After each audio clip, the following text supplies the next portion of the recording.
This is like Sony's love letter to PC. The amalgamation has begun. What's going on, everybody? It's Pixelated, and you've probably noticed, just like me, that Sony's been trickling out their greatest AAA exclusives onto PC after having them on their PlayStation console for an allotted amount of time. This is no coincidence, as they saw the payola coming in from when they released their exclusives onto PC, and they want to keep riding that train. Today we're taking a look at what is possibly Sony's first foray into the PC gaming peripheral market. It's the Sony Inzone line of headsets, starting with the H9. What a weird name. Is this a PC processor? Is this a CPU processor or something? Anyway, while the design of this headset is still clearly influenced by the PS5, it actually performs just as well, if not better, on the PC due to their dedicated software for this headset that is only available on PC. But since we test out headsets with the PS5 on this channel, that is exactly what we're going to do here. We're going to see if this headset takes advantage of that delicious Tempest 3D audio built into the PS5 console. But before we get into that, make sure to introduce yourself to the like button. If you happen to enjoy the video at any point, rub shoulders with the subscribe button for more videos, and make sure to give a little toast to that noti bell so you don't miss out on future videos. And at any point in the video, if you happen to think this headset is for you, I've left a link in the description where you can go ahead and check it out. Now let's get to the review. Now we're going to talk about several attributes about the headset, starting with the comfort. Now the comfort of this headset is similar to the H3, the Inzone H3, which is the lower end of this headset. It's a wired headset. There are a few features and a few characteristics of it that are different, and we'll get into that in the Inzone H3 review. But the comfort of this headset is actually really nice. It looks very bulky, but it's surprisingly lightweight for its stature. You will notice that when you hold these in hand and when you put them on your head. We have these very plush pleather ear cups that are very well padded. They do tend to sit in a little bit when I press them in, which you don't really notice on other padded ear cups. I don't know why it does that, if there's like a little bit of air in there with the foam, but whatever it is, it tends to surround your ear and keep it very comfortable. It never feels like there's too little foam or too little padding. We even have foam padding in the headband wrapped with some pleather. Now I will say one thing I did notice on this headset is when you put it on, you will notice the headband on your head a little bit more than other headsets in this price range, such as the Arctis Nova P, or pretty much any of the SteelSeries Arctis headsets that have the suspended elastic headband technology, or whatever you want to call it. Now you might be looking at this headset and you look at the bulky design and you look at these pleather ear cups that are so big and foamy, and you might think that once you put this on, you're going to start building up moisture and heat in your ears. But surprisingly, in my experience, you don't get any of that when using this headset, and I think I know why. I think I figured it out. These black ridges right here in between the white portion of the ear cup and the pleather padding are actually vents. They allow airflow to the inside of the driver portion of the headset, so anytime there's heat or moisture, it's easily sort of flowing out of there and cool air is flowing in. I think I've cracked the code. I'm surprised this feature has sort of been neglected or not been mentioned by a lot of people, and I think the reason for that is because it's not really marketed. But the reason why I know this is actually allowing for cool air to come in and the hot air to be expelled is because I actually shone a flashlight through it to see if it will go through to the driver, and it did. This is a genius move by Sony, and I haven't seen this done before on a headset quite to this degree, where it sort of sits flush with the design. But considering this headset also has built-in ANC, or active noise canceling, that is sure to dampen the performance of the active noise canceling. Now moving on to the fit, the ear cups on this headset are bigger than the Inzone H3.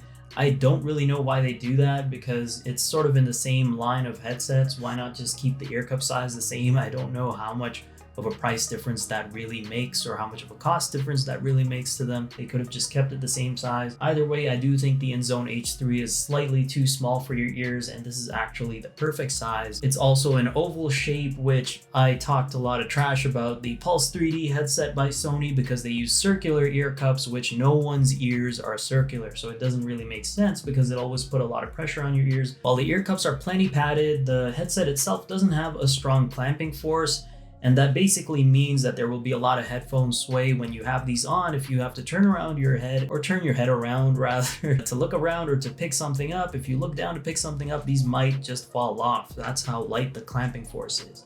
But at the end of the day, that's not necessarily a bad thing, because when you're gaming, you're mostly just sitting still or are in a relaxed position where you won't have to move your head. The good news is, though, that because this is a gaming headset, and that means you will probably have some long gaming sessions, you will never feel any sort of pressure or never feel fatigued after a long gaming session because of your headset.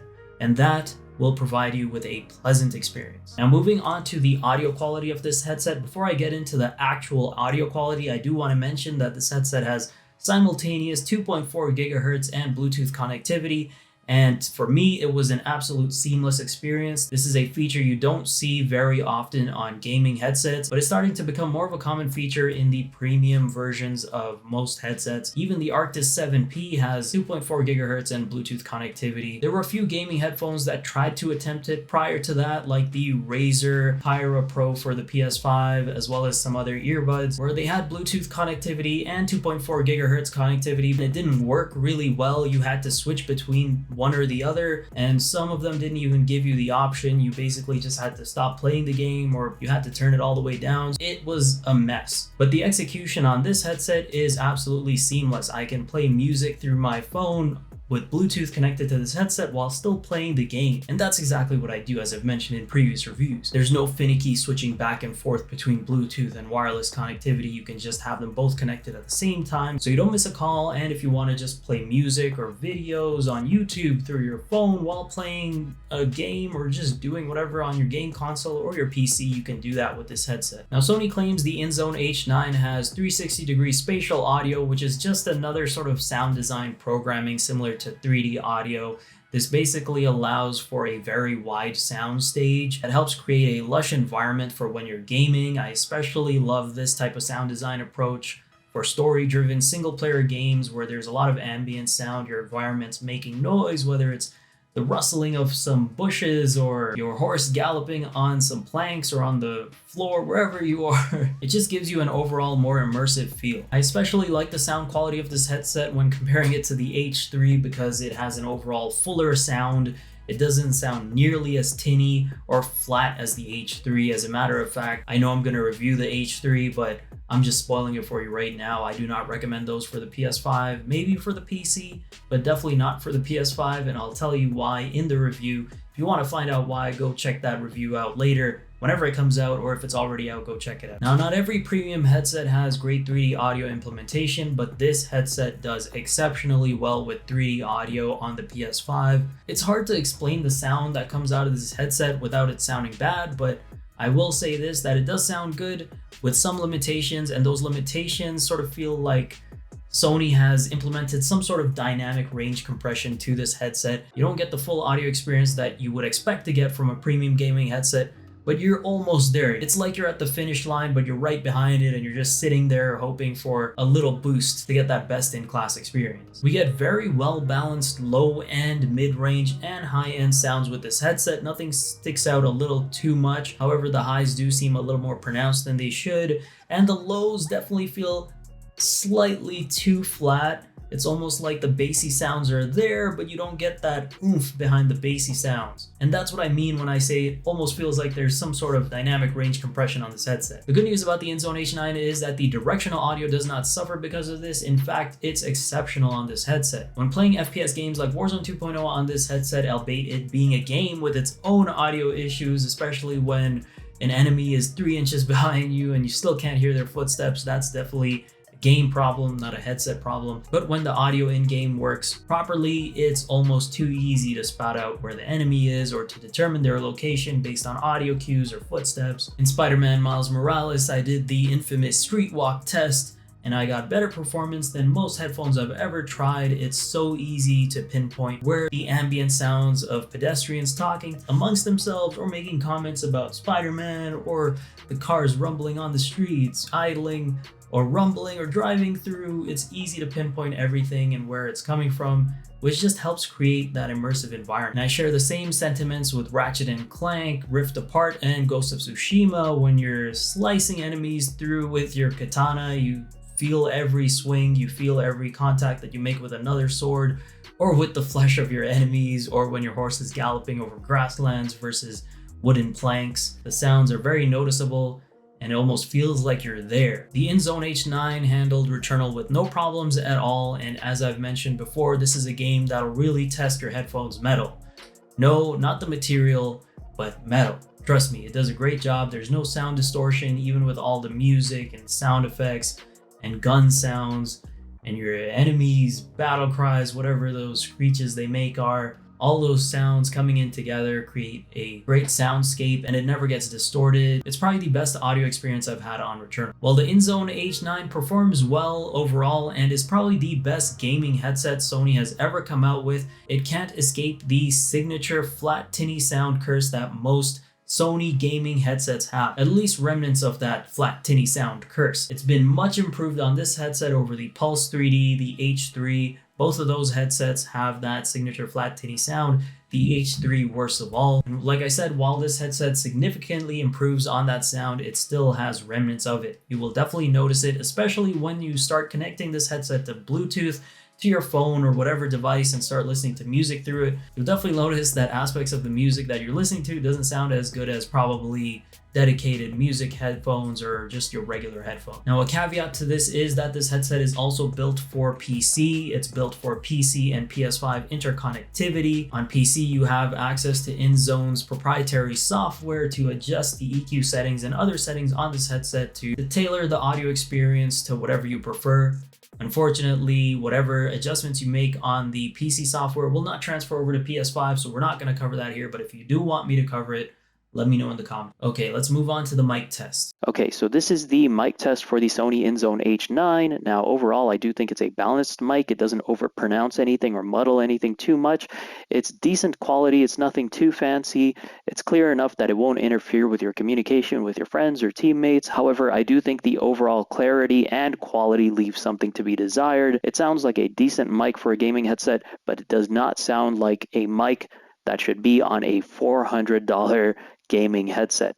I'd understand if this was a Bluetooth headset and the mic was built in like a headset that you use with your phone, but for a gaming headset to cost $400 and the mic to sound like this, it seems a little unfair. It almost seems like the high price is sort of a cash grab because the quality is not reflecting the price point. The quality of the sound and the voice that this mic picks up, it seems a little flatter than I would find acceptable on a $399 Canadian dollar gaming headset. The good news is that it doesn't seem to pick up too much background noise or ambient mouth sounds like certain other headsets do, like the Arctis Nova Pro or the Nova 7P, even though I would regard those headsets as better gaming headsets than this one when it comes to overall audio quality. Their mic does have certain nuances like pick up a lot of sound. This mic thankfully does not do that as much, and the only way to mute this headset is to flip the mic up and bring it back down to unmute. I do love the PS5 integration with these Sony headsets like the Pulse 3D as well as this one. I think this is probably the only other one that has integration with the PS5. Like when you see the mic mute logo when I flip up the mic on the screen. And if you're the type of person that likes to move their mic around to where they want it, unfortunately this mic is not very adjustable. The only way it can go is up and down. You can try pulling it back. You could probably force it a little bit. I don't like forcing mics to places if they aren't able to already go there, but you never know. Maybe it'll work. Maybe it'll break. Who knows? Okay, moving on to the features. A quick tech spec. This headset uses 40mm dynamic drivers, which are pretty common and standard in gaming headphones. You will get different sounds from it depending on how it's tuned. The next feature is the 2.4 GHz and Bluetooth connectivity. This is definitely one of the best features on this headset.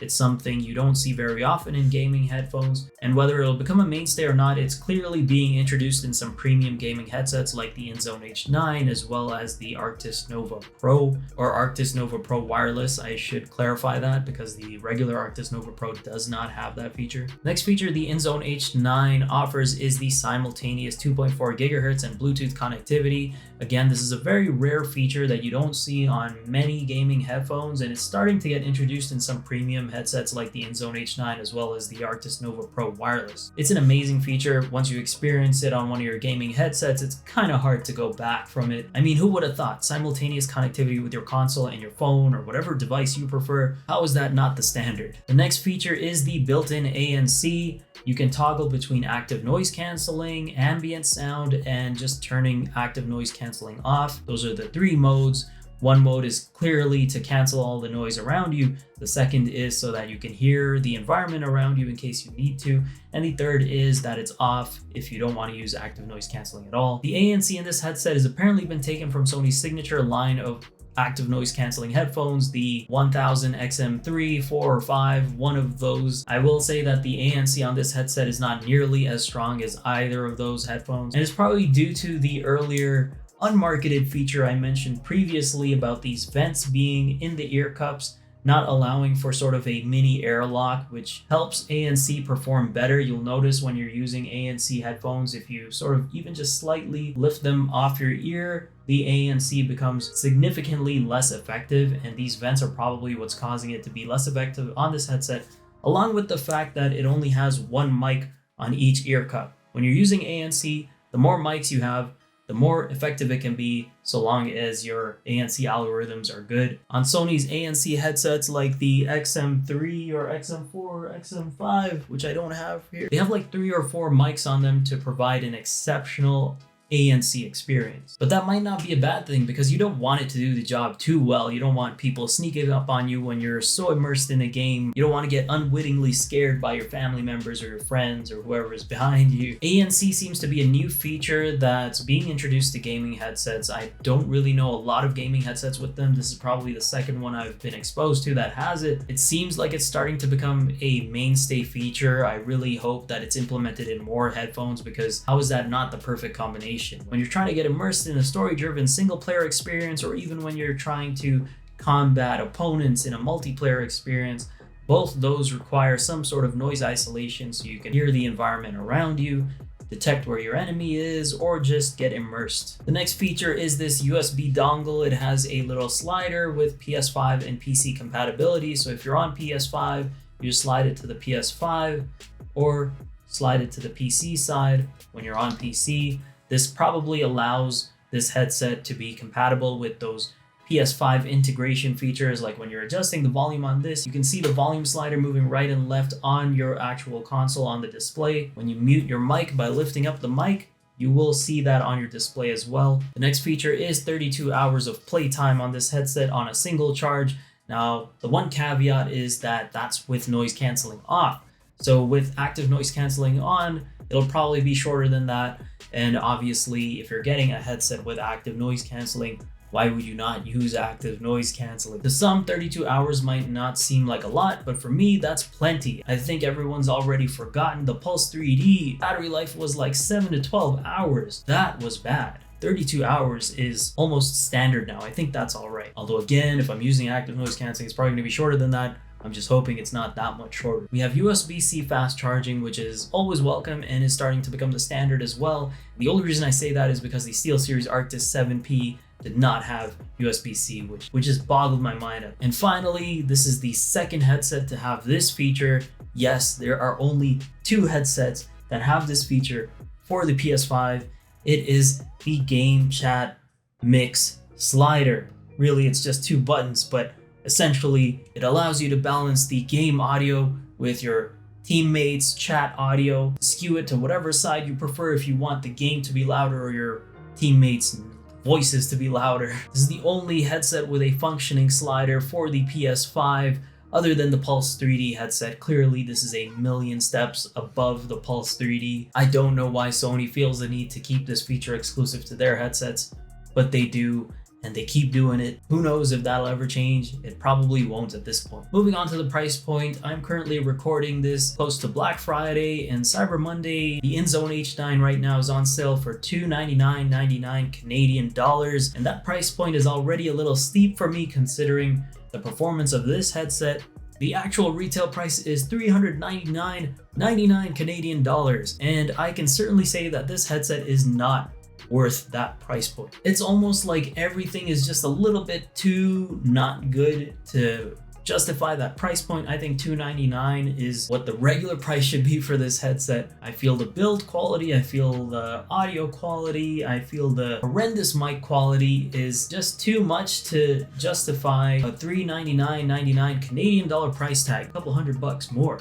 You get another PlayStation 5 for that. You're better off getting the SteelSeries Arctis Nova 7P. It has that simultaneous Bluetooth and 2.4 gigahertz connectivity. It's super comfortable, long-lasting battery life. The only thing it doesn't have is the active noise canceling that this headset has. And for the money you'd save getting that headset on sale versus getting this headset on sale, I think the active noise canceling is a good trade-off for the better price point and for the savings. And just for the overall build quality and the mic quality, while it's not the greatest on the SteelSeries Arctis Nova 7P either, it is definitely better than what's on this headset. To be fair though, having active noise cancelling in a gaming headset is still a rare find, so I can see why they're trying to charge that price. But for that one extra feature, I don't think that price is really justified. Now, one thing I do love about the Inzone H9 is the design. It's clearly a PS5 friendly design. Even though this headset is made to be compatible with PS5 and PC, you can clearly tell that the design was influenced by PS5. The color of the headband and the outer ear cups is clearly reminiscent of the PS5. It matches the PS5 perfectly. These round bulbous ear cups remind me of the rounded and not so flat plates on the PS5. This headset melts onto the PS5 like butter on a steak. I love the slight details, even the sliding notches where the ear cups meet the headband are so smooth and dynamic, and the blue and white rings that light up when you turn on the headset or when you connect to Bluetooth or connect to your PS5 console or your PC. The only sore spot on this headset when it comes to the design is this mic right here. It just looks so gaudy and sort of sticks out. The entire headset looks so well designed, and you have this sort of prickly, low quality, cheaply looking mic sticking out of it. It's not even the same texture as the ear cups. And while it's not the worst looking design, the lack of flexibility just really seals the deal about how bad this mic really is. Okay, moving on to the good and bad about this headset. The first good is obviously the design. The thing that I just finished talking about is still the best part about this headset. It's a striking design, it will always catch someone's eye, and it matches the PS5's aesthetic perfectly. The next is the comfort. This headset is lightweight.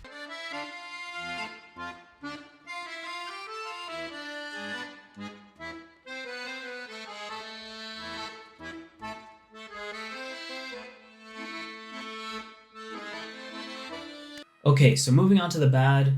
The first thing is the audio quality. I know I've said it's great, I've said I've had an amazing experience on this headset, and that's all true, but at this price point, I should expect a somewhat less flat, somewhat more exciting sound design. Not only that, but a more customizable sound. I should get those EQ settings. I should be able to adjust EQs or switch between EQs on this headset. When I play music through Bluetooth, through my phone on this headset, I should have a somewhat close, not the best or not the exact, but somewhat close experience to something like the Sony 1000XM5, which is kind of what the design of this headset and probably some of the internals of this headset are based off of. And again, as I said before, it does a decent job playing music. You won't hate it, but you definitely won't love it. And at the retail price point of 399 Canadian dollars, I would expect to at least love it. When another gaming headset like the SteelSeries Arctis Nova Pro Wireless, or even the cheaper and still well-performing SteelSeries Arctis Nova 7P give me a better music listening experience through Bluetooth, through my phone, even though they are gaming headsets, then I do have to question the price of this headset. And that brings me to my next point, which is the price point. Yes, while this is a feature-packed headset, it's the little things like the audio quality not being the best, just being good, and maybe slightly a little better than good, passable but not great ANC, and obviously not the best, probably really mid-range, really average mic. All of these things add up to make me think that this headset is not worth 399 Canadian dollars. It's a little too steep. I ended up getting these for $299 Canadian dollars because of Black Friday, Cyber Monday sales. $299.99, in my opinion, is the higher end of the price you should be paying for this headset. And it might sound a little bit harsh, I don't really like to say it, but people who want this headset will still buy it at $399.99. It's still a good headset. It still has active noise cancelling, which most gaming headsets don't have, and the PS5 integration. But my personal recommendation, again, is to get these on sale. The next thing is the lack of a built-in PS5 EQ feature. I know I just mentioned this, but just to get into more of it a little bit, is that these actually don't have the built-in EQ feature that the Pulse 3D headset has with the PS5. As soon as you plug in the Pulse 3D to the PS5, you can go into the sound menu and adjust the EQ to whatever you want, or you can make a custom EQ, which you cannot do with this headset, even at its extremely steep price point. You see what I'm trying to say about the price point of the Inzone H9.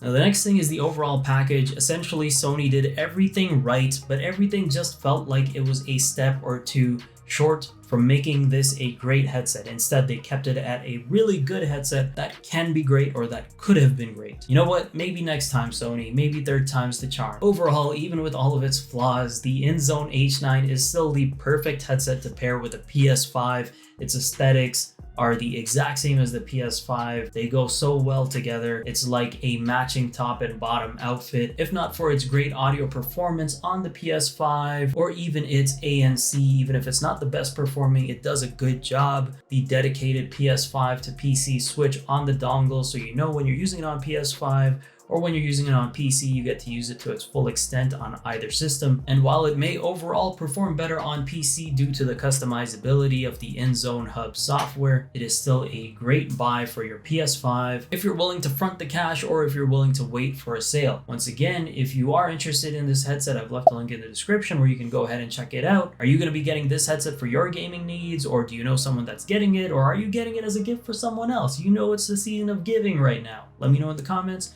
I'll catch you later. Pixelated is in the zone.